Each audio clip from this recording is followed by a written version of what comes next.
Muslimin muslimat, cuba kita bayangkan. Okey, kita tahu hadis Nabi SAW, solat berjemaah itu pahalanya 27 kali ganda berbanding solat seorang. Betul kan? Kita cuba bayangkan begini.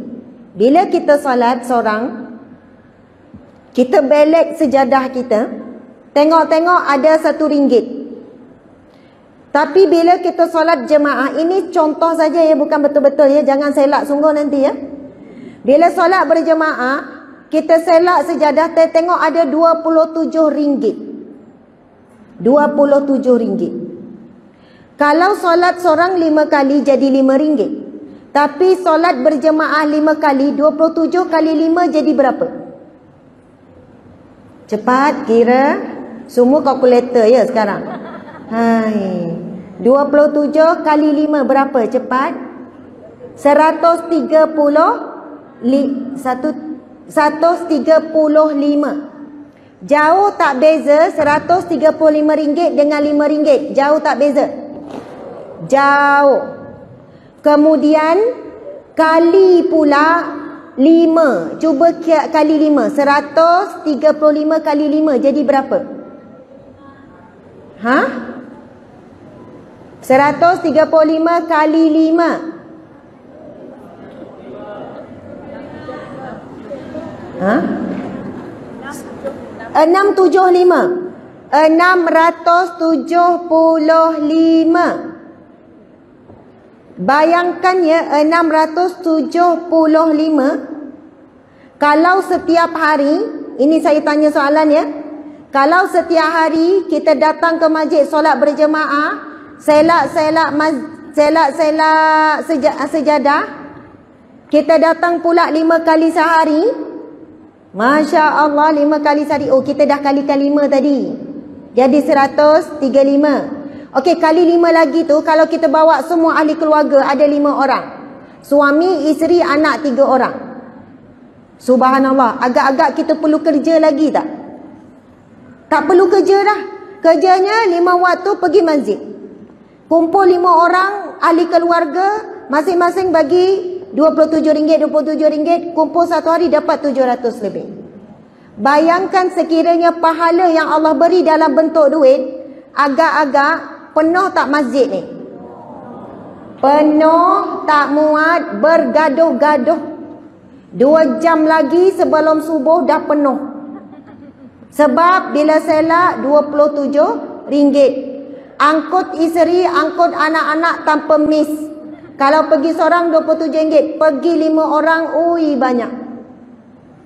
Itu sekiranya contoh, Allah tunjukkan terus. Kalau solat di masjid begini kamu dapat. Tapi sebenarnya yang Allah beri bila kita solat di masjid, di rumah Allah berjemaah, jauh lebih banyak daripada nilai RM27. Sebab itu Allah berfirman, hanya orang beriman kepada Allah dan hari kiamat yang akan memakmurkan rumah Allah.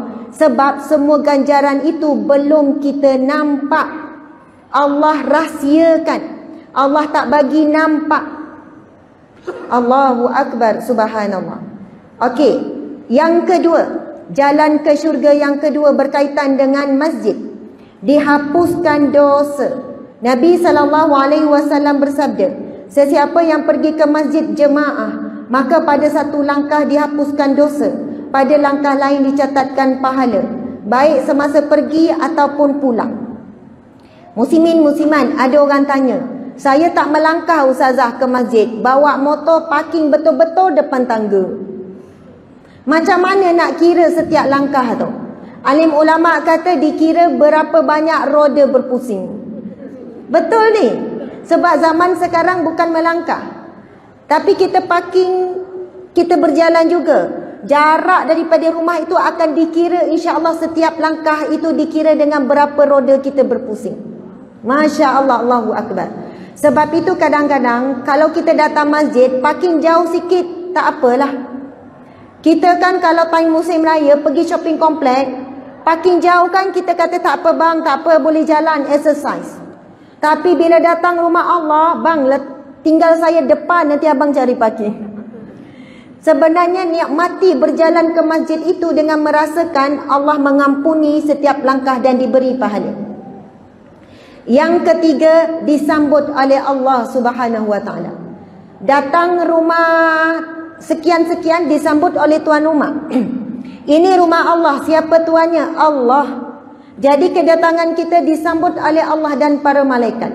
Disebut dalam hadis Nabi sallallahu alaihi wasallam, tiada seorang muslim pun yang sentiasa menghadirkan dirinya ke masjid untuk solat dan zikir, melainkan Allah gembira menyambutnya sebagaimana ahli keluarga yang bergembira menyambut saudaranya yang sudah lama menghilang.